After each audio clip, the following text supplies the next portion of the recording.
Dear students, welcome back to my YouTube channel excellent study classes में जितने भी student इस बार क्लास 12 में हैं और बोर्ड एग्जाम 2024 की तैयारी कर रहे हैं उनको इस वीडियो को शुरू से एंड तक देखना है।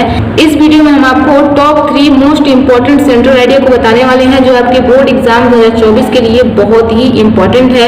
बस इन 3 सेंट्रल आइडिया को पढ़ लीजिए, इन्हीं में से आपको अपने बोर्ड एग्जाम में देखने को मिल जाएंगे। तो ज्यादा आपको नहीं तैयार करना है, बस बताए गए 3 सेंट्रल आइडिया को आपको पढ़ करके जाना है अपने बोर्ड एग्जाम में। तो इन्हीं में से आपको सेंट्रल आइडिया देखने को मिल जाएंगे। ये बहुत ही इंपॉर्टेंट सेंट्रल आइडिया है, ये आपके बोर्ड एग्जाम में पिछले कई साल से देखने को मिल रहे हैं। तो ये आपके बोर्ड एग्जाम 2024 में भी देखने को मिल सकते हैं, तो बहुत ही इंपॉर्टेंट है। 100% कह सकते हैं कि ये आपके बोर्ड एग्जाम 2024 में जरूर आएगा, इन्हीं में से आपको देखने को मिल जाएंगे। ठीक है, तो ये सेंट्रल आइडिया आपके बोर्ड एग्जाम 2024 के लिए बहुत ही इंपॉर्टेंट है। तो इस वीडियो को आपको बिल्कुल भी स्किप नहीं करना है, वीडियो को एंड तक देखना है। तो चलिए हम वीडियो को स्टार्ट करते हैं। उससे पहले अगर आप चैनल पर नए हैं या चैनल को अभी तक सब्सक्राइब नहीं किए हैं तो चैनल को सब्सक्राइब करके बेल आइकन को प्रेस कर लीजिए। चलिए हम वीडियो को स्टार्ट करते हैं। बहुत ही इंपॉर्टेंट सेंट्रल आइडिया है, ये तीनों सेंट्रल आइडिया आपके बोर्ड एग्जाम के लिए बहुत ही इंपॉर्टेंट है। तो यहाँ पे आप ध्यान से समझेंगे। सबसे मोस्ट इंपॉर्टेंट सेंट्रल आइडिया है जो इसमें से फर्स्ट है वो है माई मदर एट 66। बहुत ही इंपॉर्टेंट सेंट्रल आइडिया है, आपको इसे जरूर प्रिपेयर करने हैं। इसके पोएट हैं कमला दास। कमला दास जो है इसकी पोएट है। ठीक है, तो आपको इस सेंट्रल आइडिया को मैंने बहुत ही बेहतरीन तरीके से समझाया है। अगर आप लोग नहीं देखे हैं तो आप लोग देख सकते हैं। मैंने एक एक वर्ड का हिंदी मीनिंग के साथ आप लोगों को बहुत ही अच्छे से समझाने का प्रयास किया है, तो आप लोग इस वीडियो को देख सकते हैं। बहुत ही आसान तरीके से मैंने समझाया है। नेक्स्ट है आपका कीपिंग क्वाइट। बहुत ही इंपॉर्टेंट सेंट्रल आइडिया है, ये भी आपके बोर्ड एग्जाम में बहुत बार देखने को मिला है। तो बोर्ड एग्जाम 2024 में आपको देखने को मिल सकता है 100%, क्योंकि ये आपके बोर्ड एग्जाम में लगभग हर साल देखने को मिलता है। तो आपको इसे जरूर प्रिपेयर करने हैं। इसके पोएट हैं पाब्लो नेरुदा।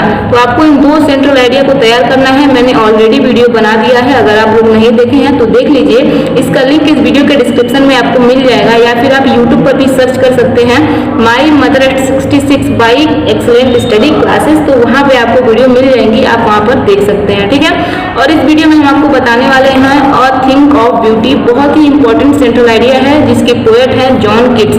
ठीक है, तो इस सेंट्रल आइडिया को हम आपको बताएंगे कि आपको कैसे लिखना है, कितना लिखना है। एक एक वर्ड का हिंदी मीनिंग के साथ आपको समझाने वाले हैं, जिससे आप लोग इसे बहुत ही आसानी से समझ करके आप अपने बोर्ड एग्जाम में फुल मार्क्स अचीव कर सकते हैं। तो वीडियो को बिल्कुल भी स्किप नहीं करना है, वीडियो को ध्यान से समझते हुए चलना है। तो यहाँ पे ध्यान दीजिए, मैंने बहुत ही इजी वर्ड का प्रयोग किया है, आपको ध्यान से समझना है। तो यहाँ पे ध्यान दीजिए, आपको हेडिंग डालना है और थिंक ऑफ ब्यूटी, जिसका मतलब है सुंदरता की वस्तु। यहाँ पे आप इसे हाईलाइट भी कर सकते हैं या फिर आप इसे कवर भी कर सकते हैं इस प्रकार से। तो यहाँ पे आपको इनके पोएट का नाम डालना होता है जॉन किट्स। ठीक है, ये इनके पोएट हैं। आप चाहें तो इनके पोएट का नाम डाल भी सकते हैं और नहीं भी डाल सकते हैं, कोई दिक्कत नहीं है। सेंट्रल आइडिया को बताने से पहले इस सेंट्रल आइडिया का हम आपको एक सार बताते हैं, जिससे आप लोग इस सेंट्रल आइडिया को बहुत ही आसानी से समझ पाएंगे। तो ध्यान दीजिए, इस कविता के माध्यम से कवि यह संदेश देना चाहते हैं कि कोई भी वस्तु या फिर कोई भी ऐसी चीज जो हमें सुंदर लगती है, जब भी हम उसके बारे में सोचते हैं तो हमारी आंखों में उसकी जो सुंदरता है वो और ज्यादा बढ़ जाती है और वो हमें सिर्फ और सिर्फ खुशी देती है। चाहे हम बीमार हों, चाहे हम उदास हों, जब भी उस चीज या वस्तु के बारे में हम सोचेंगे हमें हमेशा खुशी मिलेगी और उस चीज की जो सुंदरता है वो हमेशा बढ़ती रहेगी, कभी भी कम नहीं होगी। तो कवि यह संदेश दे रहे हैं हमें इस सेंट्रल आइडिया के माध्यम से। तो चलिए हम सेंट्रल आइडिया को समझते हैं। यहाँ पे आपको हेडिंग डालना है सेंट्रल आइडिया। इसमें क्या लिखना है ध्यान से समझिए। The poem a think of beauty is composed bye famous romantic poet John Keats. The poem यानी कि कविता, अ थिंक ऑफ ब्यूटी यानी कि वस्तु की सुंदरता, इज कंपोज्ड रचा गया है बाय फेमस यानी कि प्रसिद्ध रोमांटिक पोएट यानी कि रोमांटिक कवि जॉन किट्स यानी कि जॉन किट्स के द्वारा। तो कविता वस्तु की सुंदरता की रचना प्रसिद्ध रोमांटिक कवि जॉन किट्स के द्वारा किया गया है। तो यहाँ पे आपको ध्यान से समझना है, आगे ध्यान दीजिए।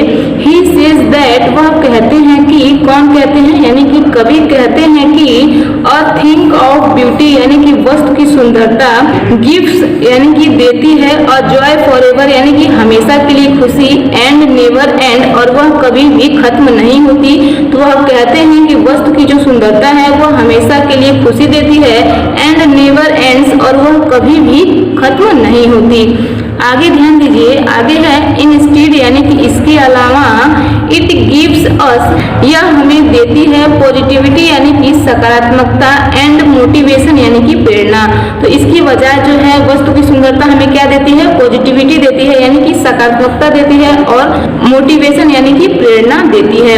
आगे ध्यान दीजिए, इन आवर हार्ड टाइम्स यानी कि हमारे कठिन समय में, तो हमारे कठिन समय में वस्तु की सुंदरता जो है वह पॉजिटिविटी देती है और मोटिवेशन देती है।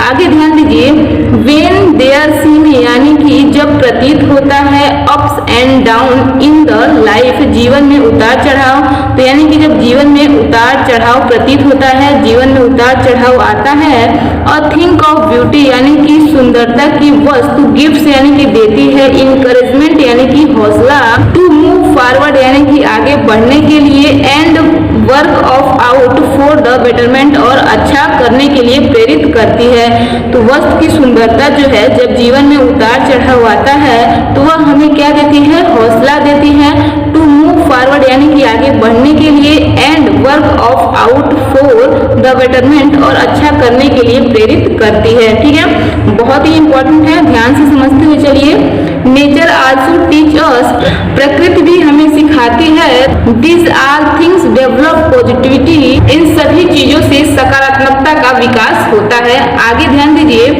विच इंजॉय फॉर एवर, जो हमेशा के लिए खुशी देती है। तो यहाँ पे कहा जा रहा है इन सभी चीजों से सकारात्मकता का विकास होता है जो हमेशा के लिए खुशी देती है। तो यहाँ पे आपका सेंट्रल आइडिया जो है समाप्त होता है, इतना ही आपको लिखना होता है।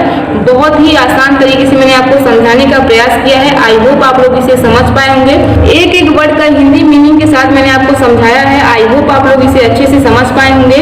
तो कैसा लगा ये वीडियो नीचे कमेंट बॉक्स में कमेंट करके जरूर बताइएगा, और वीडियो पसंद आई हो तो वीडियो को लाइक कर दीजिए, एंड चैनल पर नए हैं या चैनल को अभी तक सब्सक्राइब नहीं किए हैं तो चैनल को सब्सक्राइब करके बेल आइकन को प्रेस कर दीजिए। इन 3 सेंट्रल आइडिया को जरूर आप लोग तैयार कर लीजिए, ये 3 सेंट्रल आइडिया आपके बोर्ड एग्जाम के लिए बहुत ही इंपॉर्टेंट है, तो आज ही इनको तैयार कर लीजिए, ये आपके बोर्ड एग्जाम में देखने को जरूर मिलेंगे। तो करते रहिए अपनी तैयारी बेहतरीन तरीके से। अगर आपको कोई भी डाउट है या फिर आप किसी अन्य टॉपिक पर वीडियो चाहते हैं तो आप लोग हमें नीचे कमेंट बॉक्स में कमेंट करके बता सकते हैं, हम आपको जल्द ही वीडियो प्रोवाइड करने का प्रयास करेंगे। तो करते रहिए अपनी तैयारी बेहतरीन तरीके से। हम मिलते हैं नेक्स्ट वीडियो में नेक्स्ट टॉपिक के साथ। तो आज के लिए इतना ही, जय हिंद जय भारत।